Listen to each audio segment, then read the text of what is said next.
Red lights go on the gantry. They go out. The race gets underway. Not a particularly good start by Chris Lawrence. It's a better start from Mark Witherington from the second row of the grid. This grid set by fastest lap times from race 1, and he moves into second place already at the beginning of this race. And it's Stephen Richardson that's up there into third position, I think, in the number 999 car, but it's Darren Ransom leading the way from pole position. Then you've got two 182s together. Chris Lawrence is trying to get alongside, also trying to make up ground on the inside line. There is Paul Clark in the green and yellow car, number 82, trying to get up on the inside of number 12, which is the car of Matt Hipkins, isn't it, as they make their way through Lake Esses up towards Shaw's Corner for the first time. Yeah, disappointingly, Josh North not a starter, but after it looked like he was going to get his first ever overall win earlier this afternoon, but through the hairpin they go. Lewis Richardson amongst the battles, but not where he needs to be, in the battle for second overall in the championship. So stays as it is, Darren Ransom in the stronger place. He's pulling away up front from Mark Witherington, who's having the day of days in the Clio Sport Championship, but they're returning Stephen Richardson right there in the Greg Hill owned car. Then Chris Lawrence is next, Paul Clark and Matt Hipkins. So Darren Ransom is about the only person where you'd expect to find somebody on this grid. It's really jumbled. Justin Griffiths, who's been a winner this year, he's down in 9th position, for example. Yeah, it looks like he's going to try and make up some ground, just looking at his move in the background there. But yeah, we've got these two 182s, the Class A cars in second and third place overall. In fact, we've got 3 Class A cars in the first 5 places here, with Paul Clark also having made a good start to the race. Chris Lawrence, though, getting past Stephen Richardson there, up into third position overall, under braking for Shaw's Corner, and it's Hipkins trying to go around the outside of Paul Clark for 5th place as well, as they drive out of Shaw's Corner now, down through the left-hander at Devil's Elbow to complete the second lap. Darren Ransom with a particularly handy lead here, 1.4 seconds at the end of 2 laps. Yeah, that's right. It's unusual this year to have 182s at the front of the order, really. It's been a 197 dominated season for overall positions, but different today, side by side, all the way through Gerrards between Paul Clark and Matt Hipkins. Hipkins kept coming all the way around the outside, all the way around turn 1, and has he made it work? No, he hasn't. Paul Clark then has held on, but then switches to the inside as Hipkins. There's not much room there, but he's found the space, and Matt Hipkins goes up into 5th place, and Justin Griffiths might be able to follow him through in all of that. Oh, and it's Mark Witherington slowing after such a good day he's had. He's pulled off the circuit as well, because if he didn't, I think he might have got collected. So real shame for Mark Witherington. So usually it's been a very reliable championship in terms of cars. A couple of main runners have had car issues today. Yeah, it seems so. That's a great shame for Mark Witherington after his great result earlier on. So he's tumbling back down the timing screen as they come across the line to complete 3 laps.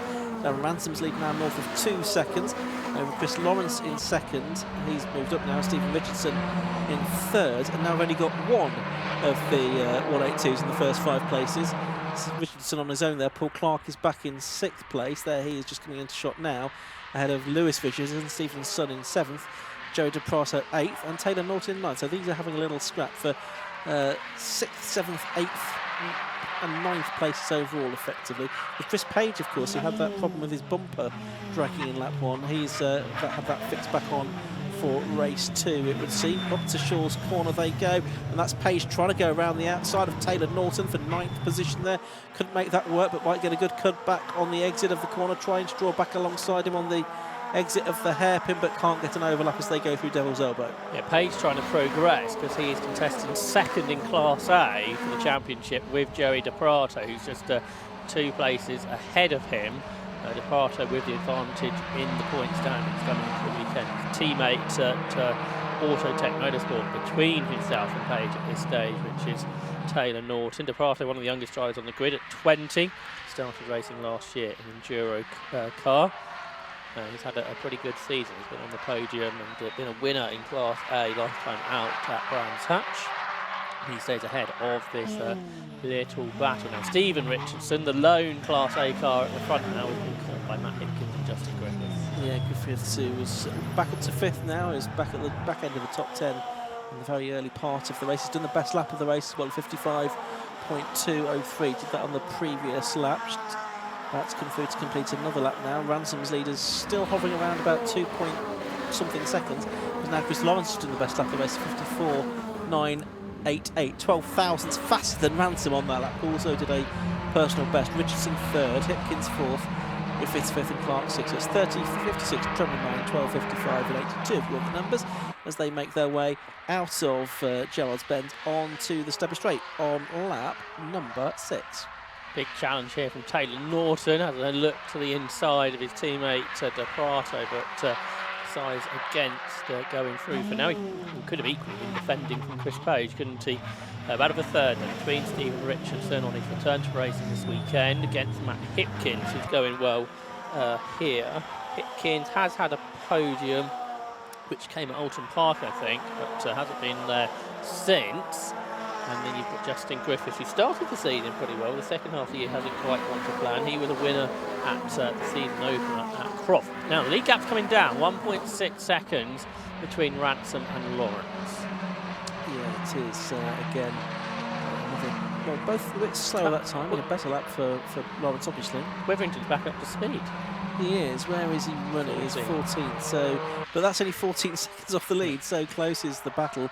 16 cars out there, all separated only by 22 seconds.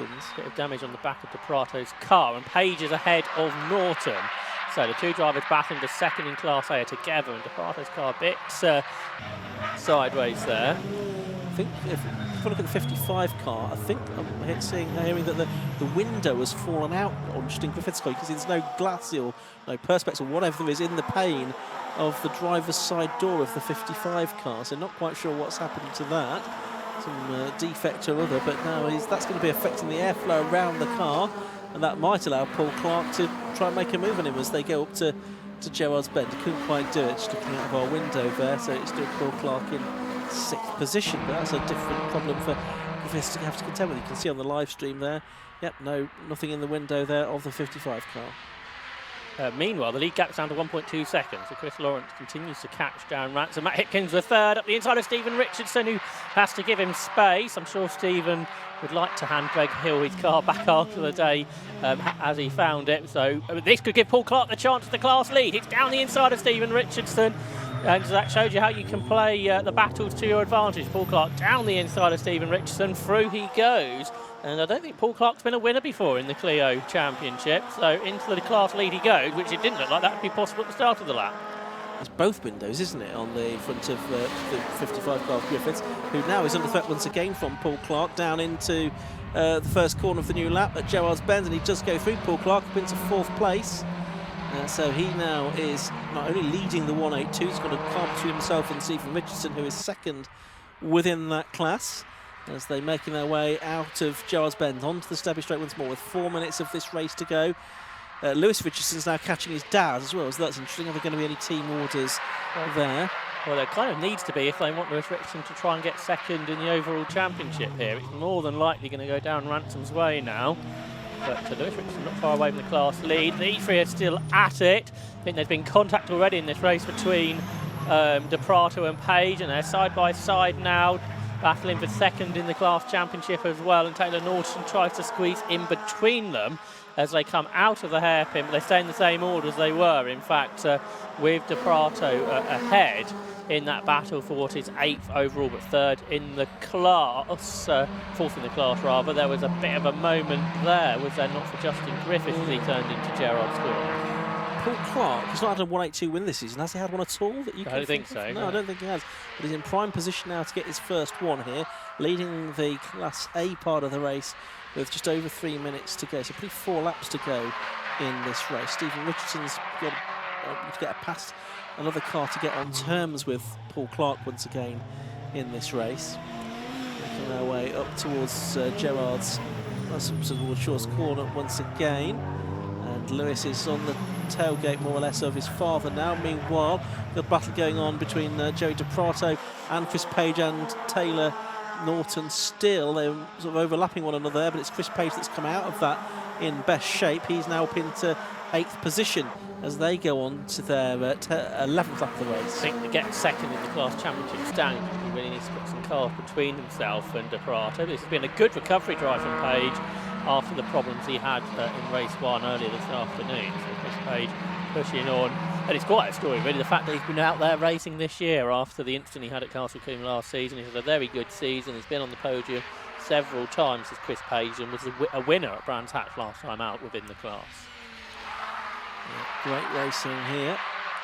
Joe DiPrato making his way through the right-hander at the first part of VS's, but Chris Page has put a bit of daylight between himself and DiPrato, but the problem is putting some cars in front of between them is probably going to be impossible because there's too much of a gap to catch up to the next car in line, which would be Lewis Richardson, who was about 5 seconds or so ahead, I think, on the previous lap. Getting very close there between Stephen Richardson and Justin Griffiths as they went into Gerrard's with 2 laps to go here, but in the end nothing changed. Paul Clark quite likes the fact there's a Class B car between himself and the Richardson family, I'd imagine, trying to get this Class A win for the first time this year, so he's still there in 4th overall.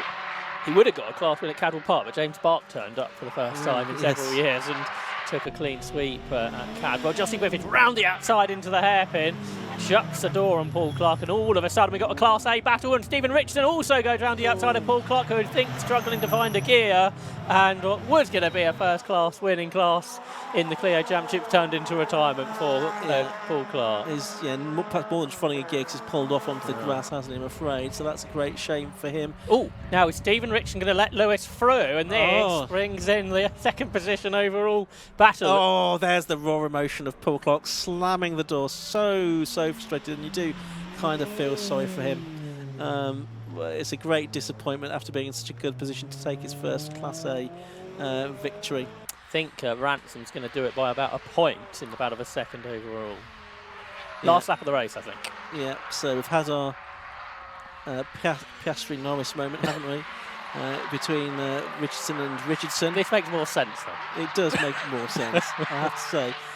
Darren Ransom is well on his way to the checkered flag. It goes out now, in fact, as we're watching this battle further down the order. So Darren Ransom takes the checkered flag by 2 seconds from Chris Lawrence in 2nd place.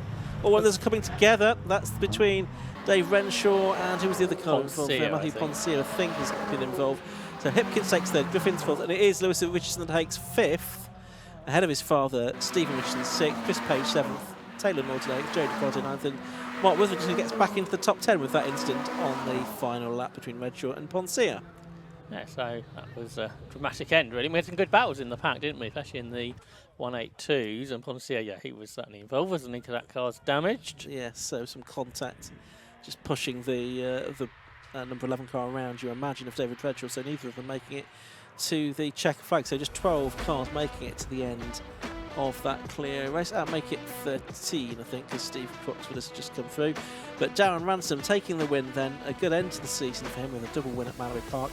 Number 30 car completing 13 laps.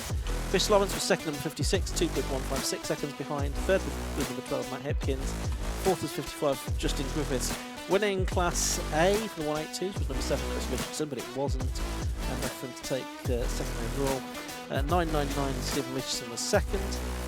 In Class 31, Chris Page 3rd in Class 7th overall. Then it was Taylor Norton, Joe DiPrato, Mark Witherington rounding out the top 10 ahead of Christina Lowe, Graham Bishop, and the former Renault 5 TS racer Steve Croxford finishing the race in 13th, Josh. It's quite nice for a season to have every round, which I think the Clios have managed this year. Yes, absolutely. We've had a few that have been disrupted by one thing or another, weather or incidents, but no, Clios have managed to get their whole season completed, and it's been a really entertaining year as well for the Clios. So we'll head downstairs shortly to hear from our top 3. In fact, we can do that right now. Let's go and hear from Kieran Mogg with our successful drivers in the Clios.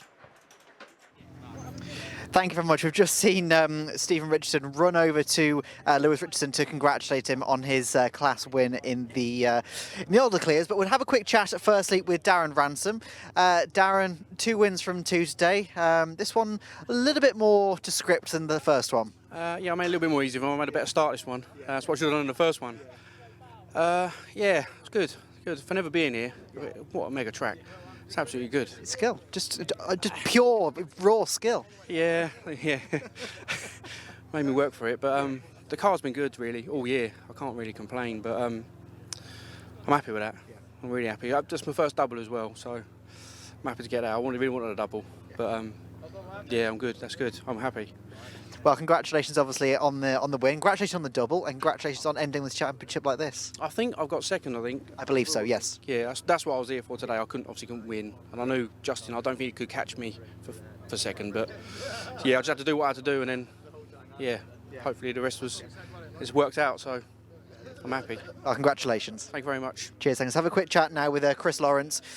Chris, if we could have a quick chat. So you obviously were a bit concerned about the start, and unfortunately not a great start again, but you managed to get back up into seconds. A little bit of wheel spin, but when you've got 182s behind you, they're like elastic bands off the start.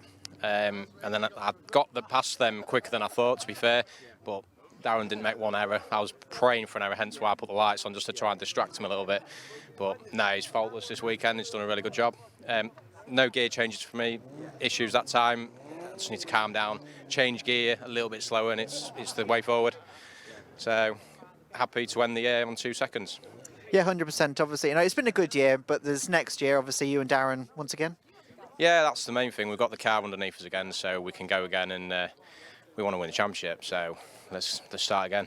Look forward to seeing it. Congratulations. Cheers, thank you. Cheers, thanks. Right, let's have a quick chat now with Matt Hipkins. Matt, if we can just jump in here. Sorry, everybody. Matt, obviously, P3 there for you. It was a bit of a hectic one for you guys. It was, yeah. It was pretty busy, to be fair. So, yeah. I trying to get through everybody from 8th, I think I started, because I just couldn't get in a quick lap in the previous race. So it made it entertaining, a few good moves. So, yeah, we got there in the end, which is good. Yeah, it was a lot of fun, because obviously these two boys, once they kind of got into first and second, it was just them two. But then behind that, it was a constant lottery. Oh, yeah, it's absolute carnage. So, and then got through, but then they got the pace at that point. So there was no catching them, but it was just building a gap and a bit of a margin for the people behind. So, yeah, it went well. Please went it on P3. That's it, yeah, thank you. Cheers. Congratulations. Cheers, thank you. Cheers. Let's have a quick chat now with Lewis Richardson. So if we could just jump in here. Lewis, yeah, come on, Steve. Come on in. So obviously we saw you run over to congratulate him as he came in here. So class win. Talk to us about that race. It was pretty good. Me and Joey had a phenomenal couple laps. We both gave each other space. And we raced hard and fair. Then I caught up with these boys squabbling in front. Unfortunately, halfway through, I couldn't believe I just saw you in the back. I'm like, where did he come from? I'm like, okay, off we go. Yeah, unfortunately, Paul had an issue, which helped me. As much as we hate seeing issues, when you're in the car, you just want them all to go away. Then, if it wasn't for this man, I wouldn't have won. I mean, he let me go for the championship. Dream, mate, and Lady Luck smiled on us today. Unfortunately for the other guys, but 1-2, man, I'll take that. And champion. That's it. Without this man or Fuse Metrics, it's been and an absolute dream. They're up on the hill. Wherever they are. No, they're running down there now. Fantastic. The club's been amazing all year. Everything's been great. The racing's been fantastic. I've got to go because I'm going to choke up because my son. Yeah, no, to have a class championship is phenomenal. Winning the race is one thing, but winning the championship, it's just a big relief off of my shoulders. So definitely go to sleep well, probably party a little bit, and celebrate later on. No, sounds good. Well, congratulations to yourself and the family as well. Thank you very much. Cheers, thank you very much. All right, so that is it for the Clios coming up. Now, coming up next, we have, I think it's the Formula Vs. It is, I've been told. Thank you very much, Stuart, in my ear. It is the Formula Vs coming up next.